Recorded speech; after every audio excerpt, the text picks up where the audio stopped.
Hello friends, সামনে আমাদের 25শে বৈশাখ, রবীন্দ্রনাথের জন্মদিন। তাই রবীন্দ্রনাথের একটা পোর্ট্রেট খুব ইজিলি তোমাদের এঁকে শেখাবো। খুব কম সময়ের মধ্যে এটা আঁকা হয়েছে। এটা কিছুটা পোর্শন প্যাস্টেল কালার, কিছুটা সফট প্যাস্টেল এবং কালার পেন্সিল, এই তিনটে জিনিস ইউজ করে করেছি। খুব সুন্দর আইডিয়া হয়ে ভালোভাবে করা হয়েছে। তোমরা এটা ইজিলি তোমরা করে উঠতে পারবে এবং সুন্দরভাবে এটা শিখতে পারবে। নতুন আইডিয়া টাইপের ভাবে করেছি আর কি। হ্যাঁ, তোমরা এটা ফলো করো, ভিডিওটা না টেনে পুরো ভিডিওটা দেখবে, তাহলে তোমরা শিখতে পারবে।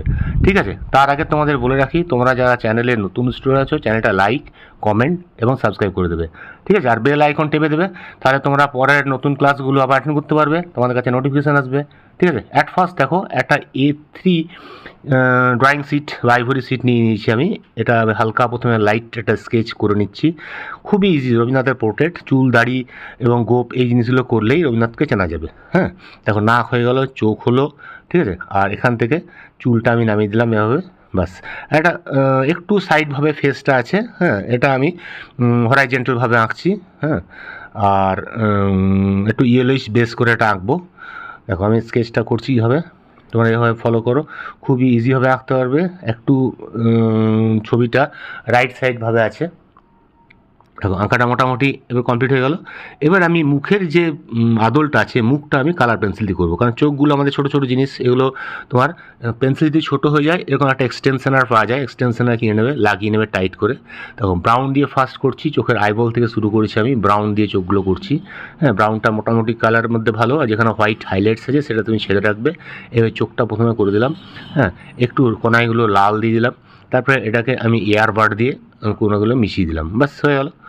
তাহলে আমাদের চোখের মেন বেস কালারটা দিচ্ছি ফার্স্ট ব্রাউন দিয়ে, এটাও ব্রাউন দিয়ে হচ্ছে। হ্যাঁ, ব্রাউনে দেখো যে জায়গাগুলো শ্যাডো পোর্শন আছে সেগুলো আমি করছি ফার্স্টে। তোমরা পারলে পেন্সিল দিয়েই করো, পেন্সিলগুলো ভালো করে শার্প করে নেবে। হ্যাঁ, আমি অতটা শার্প করে নিই, ওই অবস্থাতেই করে নিচ্ছি, কারণ সময় ছিল না আমার, খুব তাড়াতাড়িভাবে এঁকেছি। ঠিক আছে, আর এটা আমার পুরো ড্রয়িংটা আঁকতে মোটামুটি 1.5 আওয়ার নয়, 120 মিনিটস লেগেছে আঁকতে। আর এটা ভিডিওটা আমি 10 মিনিট সামথিংভাবে দেখিয়েছি তোমাদের। হ্যাঁ, তোমরা ইজিলি এটা করতে পারবে। ডিপ ব্রাউন হলো, এবার লাইট ব্রাউন ইউজ করছি। হ্যাঁ, লাইট ব্রাউনের পরে একটু মাড কালার দিচ্ছি, মাটি কালার দেওয়ার পর ইয়েলো দেবো, হাইলাইটসগুলো হোয়াইটগুলো ছেড়েই রাখবে, তাহলে দেখতে সুন্দর হবে। এটা আবার এয়ারবাড দিয়ে ভালো করে মিশিয়ে দিচ্ছি, মেশাবার ঠিকভাবে মেশাবে, ঘষবে, যাতে পেন্সিলের লাইনগুলো যেন মিলে যায়। হ্যাঁ, একটু প্রেসার দিয়ে মেশাবে।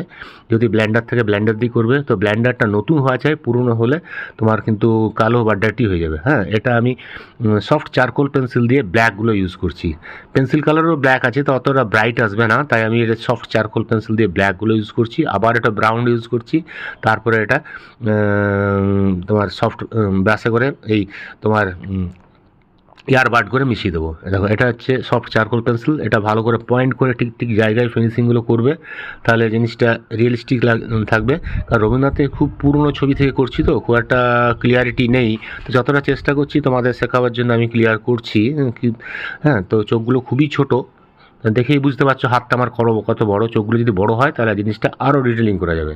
ঠিক আছে, আচ্ছা, এগুলো ঠিক স্ট্রোকগুলো দেওয়ার পর এটাকে আবার তোমার ব্লেন্ডার দিয়ে ভালো করে মিশিয়ে দেবে, বাস।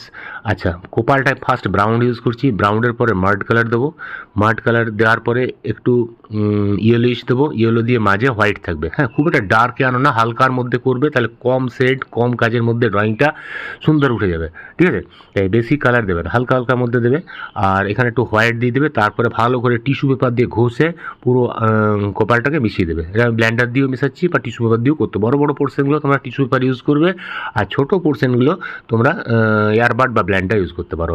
নাকের মধ্যেও ফার্স্ট দেখো ব্রাউন দিচ্ছি, ব্রাউনের পরে একটু মাড কালার ইউজ করছি, মাড কালারের পরে তোমার লেমন ইয়েলো। ঠিক শ্যাডোগুলো ফলো করবে, আর স্ট্রোকগুলো ফলো করবে, কোন দিক থেকে কোন দিকে টানছি স্ট্রোকগুলো সেগুলো ঠিক রাখবে, তাহলে ঠিক হবে। আর যেগুলো হোয়াইট ছেড়ে যাচ্ছি সেগুলো হোয়াইট ছেড়ে রাখবে, এখানে হোয়াইট পেন্সিল ইউজ করবে, তাহলে জিনিসটা আরও ভালো, মিক্সটা ভালো হবে। শুধু ব্ল্যাঙ্ক হোয়াইট মিশিয়ে দিলে ভালো হবে না, একটু হোয়াইট পেন্সিল দিলে জিনিসটা ভালো হবে। দেখো মুখটা আমাদের মোটামুটি হয়ে গেল। হ্যাঁ, এবারে এটাকে মিক্স করার পালা, আরও ভালো করে ব্ল্যান্ড করতে হবে। হ্যাঁ, গায়ের জোরে ভালো করে আমি টিস্যু পেপার দিয়ে ঘষে এটা মিশিয়ে দিলাম, বাস, তাহলে হয়ে গেল মুখটা করা। সাইডগুলো দেখো সফট চারকোল, সফট তোমার pastel colour, soft pastel colour দিয়ে করছি। হালকা ডাস্ট দিলাম, প্রথমে ব্রাউন কালার, তারপরে তোমার লাইট ব্রাউন, মাঝে ভেতর দিকে মাল্ট কালার। এটা আমি তোমার টিস্যু পেপার দিয়ে পুরো ঘষে, টিস্যু পেপারটা ছোটো করে একটা ছোটো পয়েন্ট জায়গায় করে নেবে, দিয়ে ঘষে একদিকে স্ট্রোক দিতে পারো কিংবা গোল গোল গোল গোল করে ক্লাউডের মতো মিশিয়ে দিতে পারো, তাহলে ব্যাকগ্রাউন্ডটা আমাদের সুন্দর হয়ে যাবে। ব্যাকগ্রাউন্ডটা আগে করে নিচ্ছি কারণ হেয়ারগুলো আমাদের সরু সরু বেরোবে, তো তখন ব্যাকগ্রাউন্ডটা করা আমাদের প্রবলেম হবে। তা ব্যাকগ্রাউন্ডটা তোমার ফেসটা করার পরই ব্যাকগ্রাউন্ড করে নেবে। ব্যাকগ্রাউন্ড করলে চুলের যে সূক্ষ্মতা, চুলের যে কাজগুলো সেগুলো দেখতে আরও সুন্দর লাগবে। ঠিক আছে, দেখো আমি সাইডগুলো একটু অরেঞ্জ দিয়ে দিচ্ছি, অরেঞ্জ হয়ে গেল। হ্যাঁ, এই সাইডগুলো একটু আবার যেখানে ডিপ দরকার একটা ব্ল্যাক ইউজ করছি, কারণ মুখের জায়গাটা হালকা থাকবে, তবে আস্তে আস্তে তোমার সাইডগুলো ডার্ক হয়ে যাবে। দেখো হেয়ারগুলো দেখো, আমি হেয়ারগুলো না, আমি ঠোঁটটা বাকি আছে, ঠোঁটটা একটু করে নিচ্ছি আবার কালার পেন্সিল দিয়ে। হ্যাঁ, ব্রাউন মার্ড এবং ইয়েলো দিয়ে ঠোঁটটা আমি করে নিলাম, যেখানে ডার্ক আছে ব্ল্যাক দিয়ে দিলাম, এবার হেয়ার বার দিয়ে মিশিয়ে দিলাম। ঠিক আছে, আর এইখানটা একটু বাকি আছে আমার কানের পাশটা, এখানেও একটু ব্রাউন দিলাম, আর এর পাশে একটু একটু মার্ড দিলাম। হ্যাঁ, দিয়ে এটাকে আবার ব্লেন্ডার দিয়ে মিশিয়ে দিলাম, যেগুলো ডার্ক আছে একটু ব্ল্যাক ইউজ করলাম, বাস ফাঁকা জায়গাগুলো হয়ে গেল। আচ্ছা, এবারে দেখো তোমাদের আবার বলছি, যারা তোমাদের ড্রয়িং যদি ভালো লাগে অবশ্যই এটা লাইক, কমেন্ট এবং সাবস্ক্রাইব করে দেবে। ঠিক আছে, দেখো ফার্স্ট এটা নতুন টাইপের জিনিস, দেখো এটা স্ক্র্যাচ করে করাবো তোমাদের হেয়ারগুলো। প্রথমে আমি পুরো হোয়াইট কালার দিয়ে পুরো হেয়ার এবং তোমার গোঁফটা, দাড়িটা, চুলটা ভালো করে ঘষে পুরোটাকে ভরে দিচ্ছি, হোয়াইট ভরে দিলাম পুরো। হ্যাঁ, এবার কী করছি, হালকা হালকা মাড কালার দিচ্ছি, মাড কালার চুলের স্ট্রোক যেভাবে হয় সেইভাবে মাডগুলো দিচ্ছি। হ্যাঁ, ওপর থেকে নিচে নামিয়ে যেখানে গোল আছে গোল রিং রিং করে সে মাড কালার দিয়ে পুরো ভরে দিলাম। দেখো মাড কালার দিয়ে পুরো ভরে দিচ্ছি, একদম তোমার দাড়িটাও সে একইভাবে ভরতে হবে, পুরো পোর্শনটা আমি মাড দিয়ে ভরে দিলাম। দেখো চুলটা একটু মাড মাড পুরনো পুরনো ছবি হয়ে গেল। এবারে এখানে দরকার ব্ল্যাক এবং ব্রাউন ইউজ করছি, বেশি ডার্ক পোর্শনগুলো ব্ল্যাক দিচ্ছি, যেগুলো পাশে হালকা আছে সেগুলো ব্রাউন দিচ্ছি। সেইভাবে পুরো ওই জায়গাটা চুলটা ওইভাবে স্ট্রোকগুলো দিয়ে যাচ্ছি।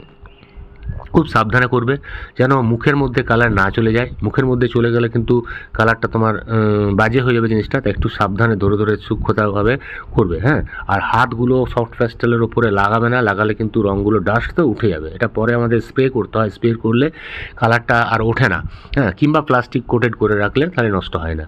দেখো পুরো হয়ে গেল। এবারে কি করবে, এটা আমি পেন্সিল দিয়ে একটু ক্লিয়ারিটি করে নিচ্ছি, তারপরে এটা আমি স্ক্রু ড্রাইভার বা টেস্টার বা যে কোনো তোমার নাইফ দিয়ে এটা স্ক্র্যাচ করে করে দেখো আমি হেয়ারগুলো তুলে দিচ্ছি, তাহলে হেয়ারগুলো সূক্ষ্ম সূক্ষ্ম কাজ হয়ে যাবে, তাহলে আরও সুন্দর লাগবে। দেখেন এগুলো হোয়াইট আছে, হোয়াইট পোর্শনগুলো তুলে দিচ্ছি, তাহলে আমাদের গোপটা সুন্দর হয়ে গেল।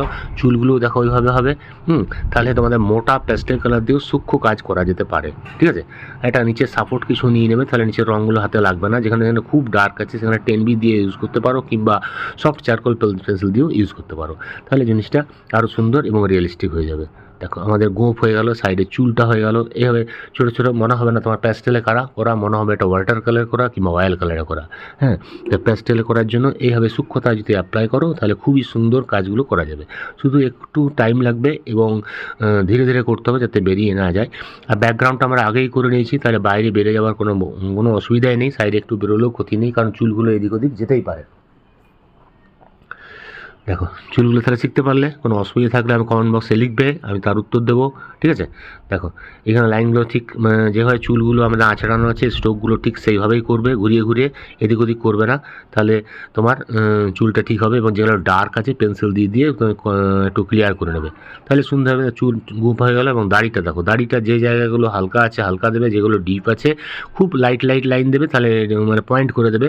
মানে আমাদের ইয়েটা কী হয়, তোমার টেস্টারটা কী হয়, মোটা চ্যাপটা থাকে। চ্যাপটা বলে যে দিকটা তোমার একটা ঘুরিয়ে দেবে, দিক থেকে সরু সরু টানবে, আবার চ্যাপটা সাইড দিয়ে টানবে মোটা মোটা টানবে, দুরকম ইউজ করা যাবে। এই জন্য টেস্টারগুলোই সুবিধা হয়। এখন যেখানে ছুরি ফুরিগুলো সেই জিনিসগুলো ইউজ হবে ভালো হয় না, টেস্টারটা ভালো হয় এই কারণে মোটাটার দিকে মোটা হবে এবং পয়েন্ট ঘুরিয়ে দিলে চ্যাপটা হয়, তো পয়েন্ট দিক থেকে পয়েন্ট সরু হবে, দুটো কাজই করা যাবে। দেখো দাড়িটা আমাদের হয়ে গেল। এবারে কী করবে, যেগুলো বেশি একটু ডার্ক আছে সেগুলো একটু কালার ইউজ করতে পারো। কালার ইউজ করলে বা পেন্সিল দিয়ে ইউজ করলে তাহলে যে ডার্ক পোর্শনগুলো আরও সুন্দর একটু ক্লিয়ারিটি হয়ে গেল। ব্যাস দেখো চুল দাড়ি আমার কমপ্লিট, কত সুন্দর রবীন্দ্রনাথ শিখতে পারলে। এবারে ড্রেসটা আমাদের বাকি আছে, ড্রেসটা তো খুবই ইজি, খুব একটা হার্ড টাফ দিইনি। এটা ব্ল্যাক, ব্রাউন আর মার্ড, এই তিনটে কালার দিয়ে আমরা ড্রেস করে নেবো। ঠিক আছে, দেখো চুল দাড়িটা তোমরা করে নাও। প্রায় আমার কমপ্লিট হয়ে গেলো, মুখটা পুরো কমপ্লিট। এবার দেখো ফার্স্ট আমি ব্ল্যাক ইউজ করছি, ব্ল্যাকগুলো যে জায়গায় শ্যাডো আছে সেই জায়গাগুলো ব্ল্যাকগুলোকে দিয়ে নিচ্ছি। আর ঠিক ব্ল্যাকের পাশে পাশে ডার্ক ব্রাউন ইউজ করছি, ডার্ক ব্রাউনগুলো ব্ল্যাকের ঠিক পাশে পাশে পাশে পাশে দিয়ে যাবে। আর যেগুলো আমার পড়ে রইলো সেইগুলো তোমরা মাড কালার দিয়ে ফুর্তি ফিল করে দেবে, বাস দিয়ে আঙুলে করে ঘষে ভালো করে এটা ব্ল্যান্ড করে দেবে, একটু গায়ের জোর দিয়ে ভালো করে ব্ল্যান্ড করে দেবে, তাহলে সুন্দর হয়ে যাবে।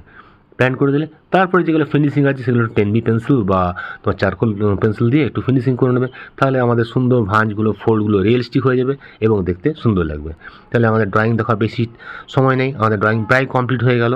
হ্যাঁ, খুব কম সময়ে দেখো একটা রবীন্দ্রনাথের পোর্ট্রেট মোটামুটি 1-1.5 ঘন্টার মধ্যে তোমরা এঁকে উঠতে পারো। যে কোনো কম্পিটিশনে এটা অ্যাটেন্ড করতে পারো, আঁকতে পারো। হ্যাঁ, তোমরা অবশ্যই এটা ফার্স্ট কি সেকেন্ড পজিশন আসবেই যদি তোমরা করতে পারো। ঠিক আছে, খুব ইজিভাবে খুব সুন্দর করা গেল।